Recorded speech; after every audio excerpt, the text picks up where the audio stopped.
afternoon, everyone. Thank you for joining FOA Live today and kicking off the afternoon with us.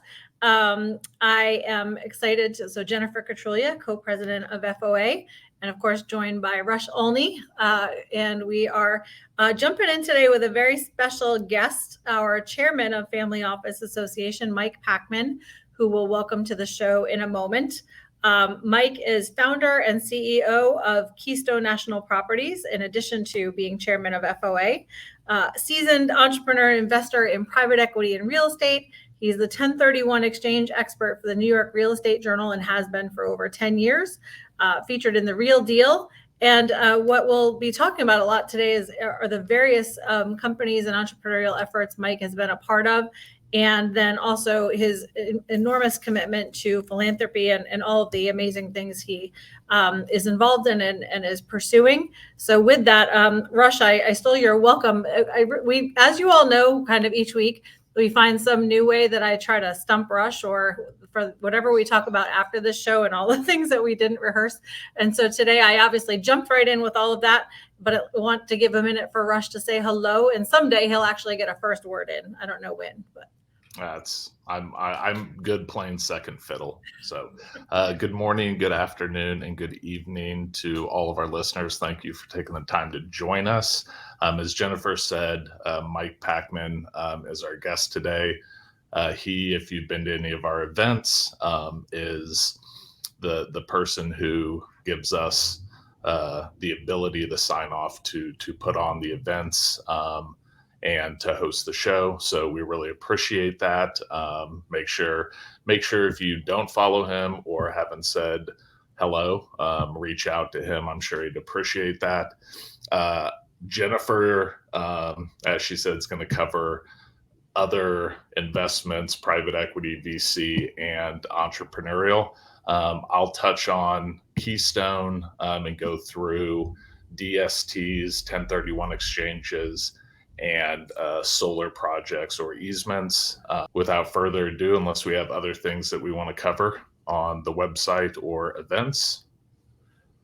No, so I think we are ready to keep going with essentially some housekeeping. And we will talk about, so over the last week, we were in Austin for Formula One and had the opportunity to participate in the Freedom Capital Family Office Summit. We thank you, Marcia Nelson, for the opportunity to be a part of the event and for the Kansas City mini summit that we had last week. So it was a pleasure to really be a part of all of that. Thank you. And so when we do talk about DSTs today, solar projects, 1031 exchanges, again, where Mike's been longtime expert in all of those things, look forward to sharing on those topics. And then for the purpose of philanthropy and the other things we'll cover, I know Mike had the opportunity to share a lot of that with us last week, and it was a pleasure. So as we jump in, we have a number of things coming up. We'll be in Las Vegas in a couple of weeks for Formula One. We will be then actually preparing for Art Basel in December. And so we'll talk a little bit more about that. And so really a number of cool things coming up and excited to spend the time with everyone. Sorry, one other thank you as we were jumping through last week. We divided and conquered. Jennifer was in Austin for the week.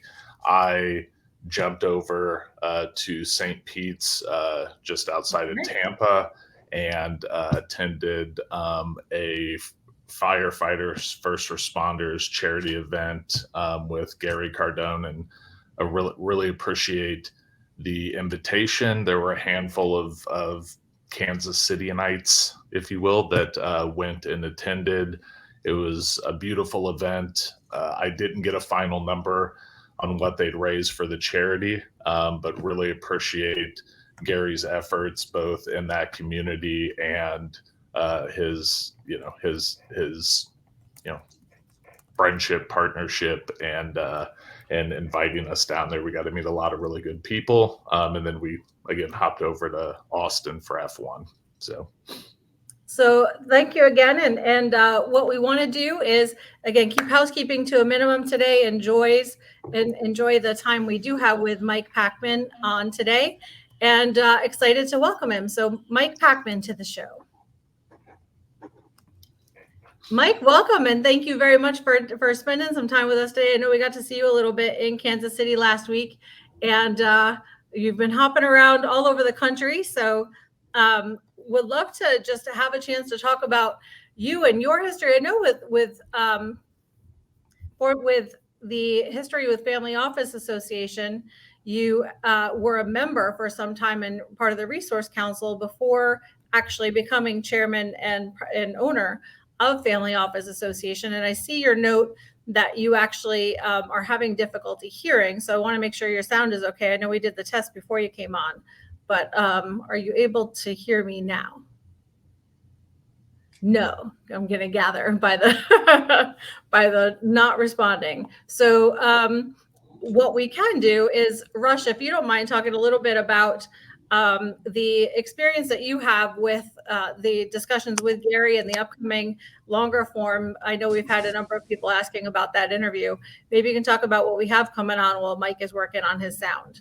Okay. I just got back. Sorry about that. It just started working. Saved. Sorry. So I haven't been able to hear anything you guys have said the whole time. So.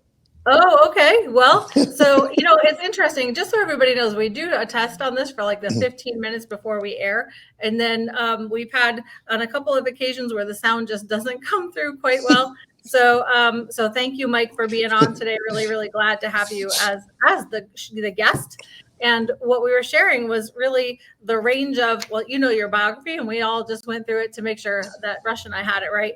But, such a range of, as chairman of FOA, and I was mentioning, of course, that you were part of Resource Council before becoming chairman and the owner of Family Office Association and Keystone National Properties, seasoned entrepreneur across many companies. So maybe, if you don't mind, you would just take a couple of minutes to present yourself. We mentioned briefly your huge commitment, even on your website, doing well by doing good, that all of this is driven by your passion for philanthropy and for bettering the world. So would love to open it up to you to share a little bit more about your background. So I've, as you mentioned, there's a handful of companies that I own and invest in, and do try to live my life by that philosophy of doing well by doing good. Now, there's a lot of ways to make money, but if you can find ways to make money that are bettering the world in one or multiple ways as well, it's a real win-win-win for everyone. When I started Keystone, it was, with that philosophy, trying to find ways to do well by investors in the real estate investments that we work on, but also trying to find ways to help the world as well. Number one, just off the bat, taking care of our investors, making sure we only bring good deals out that I'm comfortable with investing in myself before we bring them out to investors, and then working on projects that that we're trying to help the world with in one way or another. For example, we have multiple solar projects we're working on. I think that alternative energy is very important for this world. So in addition to being very lucrative and creating some really great tax benefits, one of the few ways that you can actually mitigate even against ordinary income taxes, which is a rare thing. So being able to do that and just providing energy in a way that's more beneficial for the world than what we've currently been using, I think is a great way. So whether it's technology companies I own or real estate businesses or whatever we're working on, we try to put it all together and then also tie in. I'm on the board of a nonprofit called Dharmic. We're a global nonprofit. We feed tens of thousands of people a week throughout the world. We've also built many school libraries in places like India. We've helped out in kind of most of the major disasters in the world in the past handful of years. We also plant trees to make for carbon offsets. We planted almost 200,000 mangrove trees, which I didn't know this before I got involved with the charity, but mangrove trees are like 4 times more carbon efficient than other trees. So you get a lot of bang for your buck planting them. And we actually have plans to we're working with the government, the local government, where we planted the first couple 100,000. We can plant up to 10 million more. So you can actually monetize those credits as well. So in addition to planting these trees that are bettering the environment, there's actually money to be made on those credits. So I'm actually looking at, for our real estate company, putting together maybe a small fund, which I'll invest my own money in and take, a few investors to start, to plant those other 10 million trees. And what we'll do is, some of the return will go to us. Some of the money the profits from selling those carbon credits will go back to Go Dharmic, so they can do more good in the world. And then we also work with the local communities there, employing local people. So there's some social benefits to planting those trees as well. So there's a lot of ways, and again, tying in, okay, we can make money here, but we can also do in a way that we're getting more money back to a charity, we're helping the local communities, and we're making the environment better. So when you kind of look at everything as, all together, as opposed to just, let me just find a way to go make more money, a lot of good things can happen. That's awesome. And so, Mike, what led you down this path? I mean, how did you get in any number of the areas like this, but what really started you down, I guess, pursuing all of this on your own and becoming so passionate about the philanthropy? So, I grew up with a very tiny bit of money in my family. I had to work hard from the beginning, and actually had to support my parents from a young age. So I, always had that work ethic because I didn't have a choice. And then fortunately, I, had success pretty much right away when I started working, and just led me to start my own businesses. I had a lot of clients at the time that owned their own businesses, and I saw that was the direction I wanted to go. So I started my first business just over 20 years ago, and kind of never stopped to kind of become a serial entrepreneur and investing in areas that, that I have interest in, that I know about, and that we can tie in.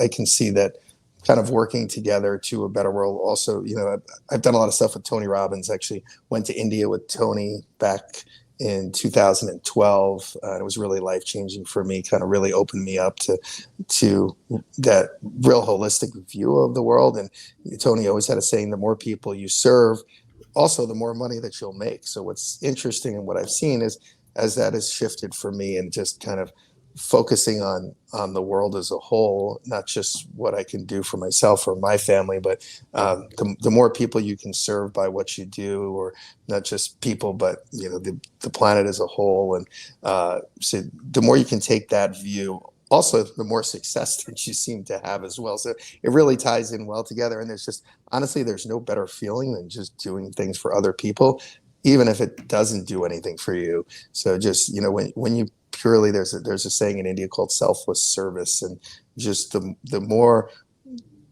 your service is selfless, the actually better it feels inside too. Like, wow, I'm actually helping these people, and I'm not looking for anything from it.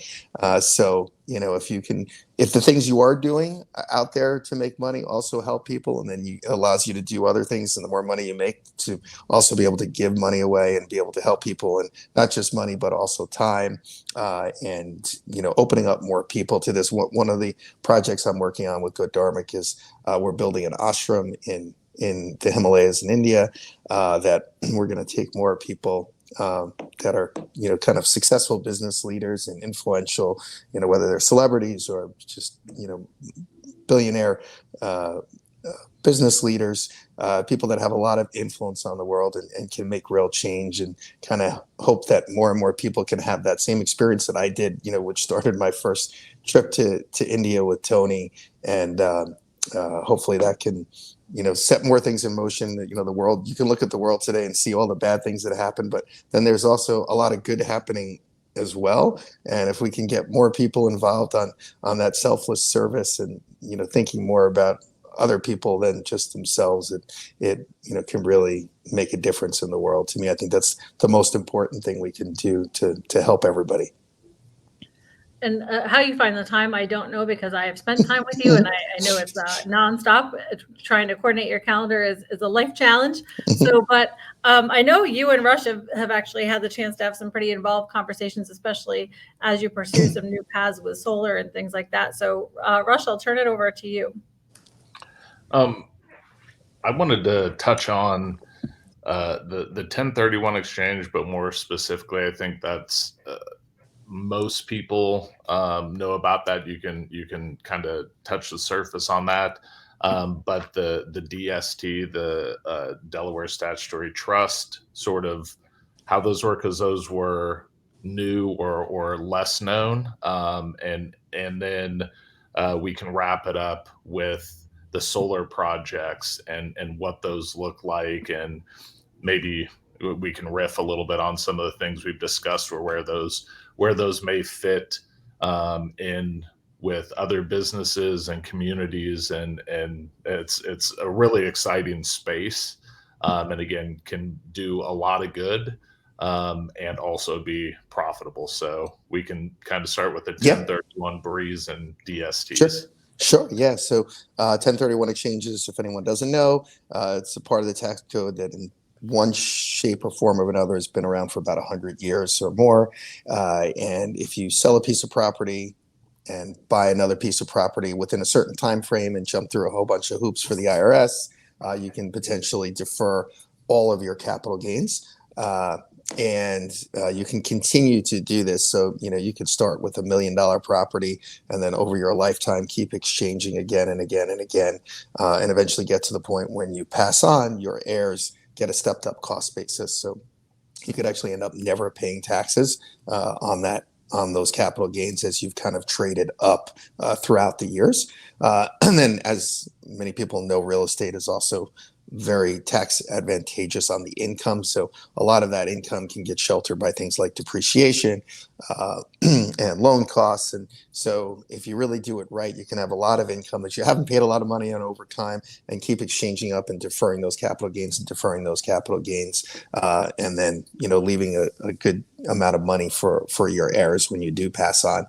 So one of the things that we provide is, especially as people are getting older and they don't necessarily want to manage properties themselves anymore, or maybe they just have some smaller properties that they can't find a suitable replacement for. We offer something called DSTs, which is either one large property or a portfolio of properties that we've already acquired. So you'll make your time frames as far as exchanging into it, and then we manage it and maintain control of the property. So at some point we'll look to sell it, hopefully at a profit, say 10 years down the road, and you can just take your $1 million, $2 million, $500,000, $5 million, whatever it may be, out of your current property, exchange it into a DST, still defer all of your gains, and just start getting checks every month, and not have to worry about all the headaches of management.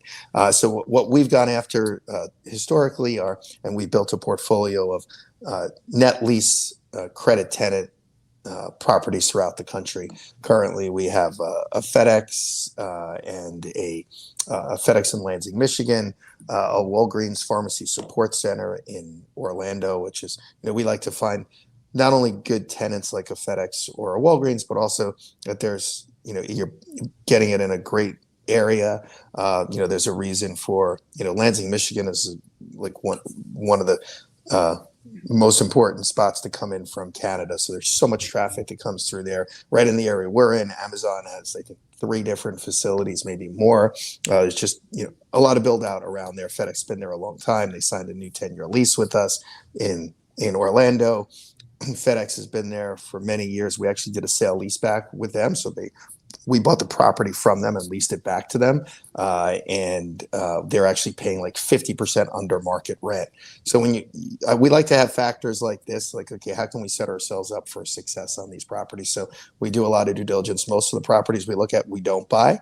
But when we do, we try to find, the right properties in the right locations with the right tenants. We have, throughout the country, we have 7-Elevens and Starbucks and, really high quality Firestones, high quality tenants that where they're either double or triple net leases. What that means is the tenant is responsible. So in an environment where costs are going up, our costs aren't going up, only the tenant's costs are going up, and they're still paying us what they're obligated to pay us every month. That may be for another 10 or 20 years even from when we sign the lease.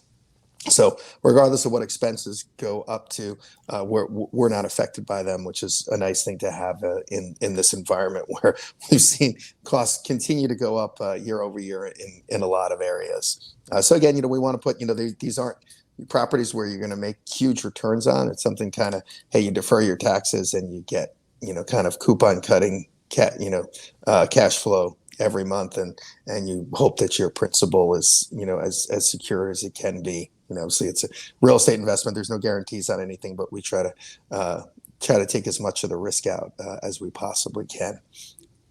And then, one of the things is we've built this portfolio and we're getting into solar. One of the ways that we can kind of help the world too is we can go to these tenants and see, if we could potentially put solar projects on the roofs of these buildings, and it brings down their energy costs. That's something, we're looking into as well as we pursue other solar projects. That we have one in Pennsylvania we've been working on for years, which Pennsylvania, the PJM is the utility there, so we're in their queue, and we have somewhere between a 60 and 70 megawatt project that we're working on there. So it'd be a good sized project, but kind of have to wait in line when you deal with the utilities. And we have some other projects we're working on where we have larger private tenants. There's a property in Ventura County, California, that we've been working on this year, where it's a good sized company, but the offtake is, it would be private.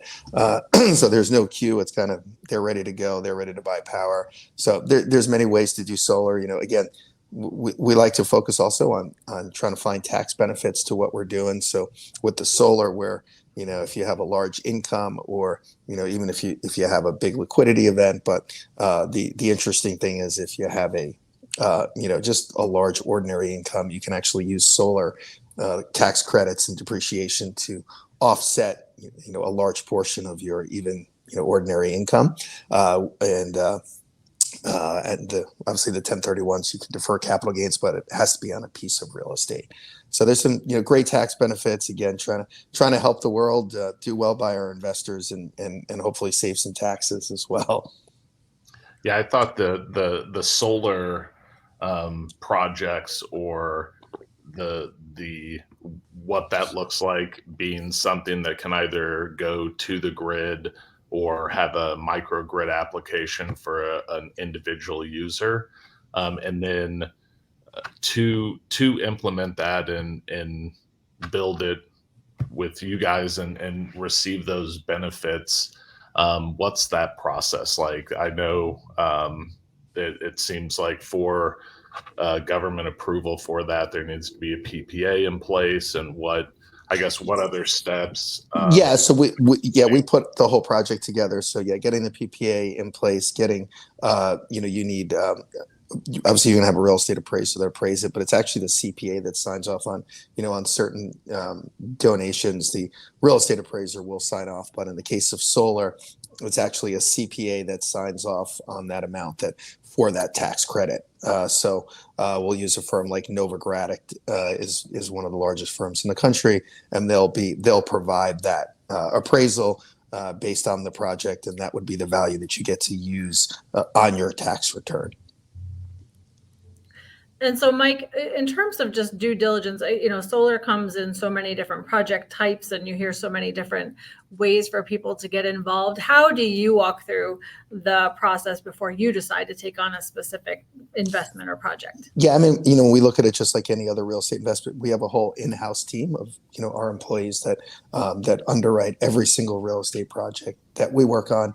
And then, of course, we have, outside companies that we'll work with, whether if it's a solar project, it can be a Novogradac, or, other real estate experts in other fields that we're working on. So, between our own team starting and making sure the due diligence is up to par for us before, again, any of these deals we work on, I'm the first one that has to make an investment in them. So we want to make sure that the due diligence is done correctly before I invest money that I could potentially lose if we didn't do a good job on that due diligence. So it starts with our team again, and I say is most of the projects that we look at of any type we don't do. And that's the case for most real estate investment firms that have a seasoned team. There's something that doesn't make sense on most of them, where you're only willing to pay a certain price, and if you don't get your price, no big deal. There's a million deals out there, so you don't want to overpay for things. So, making sure we get the right deal at the right price, and then whatever other experts we need to employ if we don't have that specific expertise internally, or again, if it's something where a tax credit is based on that CPA signing off, you want to make sure that CPA signs off before we start, putting a whole bunch of money into something, and then find out that it's worth half of what we thought, or the CPA firm that's signing off on it thinks it's half of what, whoever brought that project to us said it was going to be. And so, Rush, I don't know, you'll be able to delve into this because I know you've been following with Mike the efforts with Cashed and with Yada Yoga. Mike, do you mind just jumping into expanding on the efforts with those companies a little bit? Sure. And Rush will be able to deeper dive. Yeah, sure. So, so I own a couple of technology companies. One's a company called BundleFi that my partner Greg and I started many years ago, where we help community banks and credit unions acquire customers digitally.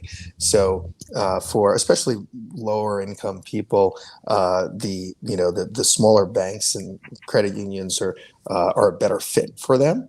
And they also invest back into the communities where these people live. So again, kind of tying back into that doing well by doing good is, okay, let's help the smaller banks get more business so they can really do a great job for their customers, and then take the money that they are making and reinvest in the community. So really enhancing the experience, especially, if they are, kind of lower income areas where that community investment can be really helpful as well. And then having one technology business, Greg and I started another company called Cashed about a year and a half ago.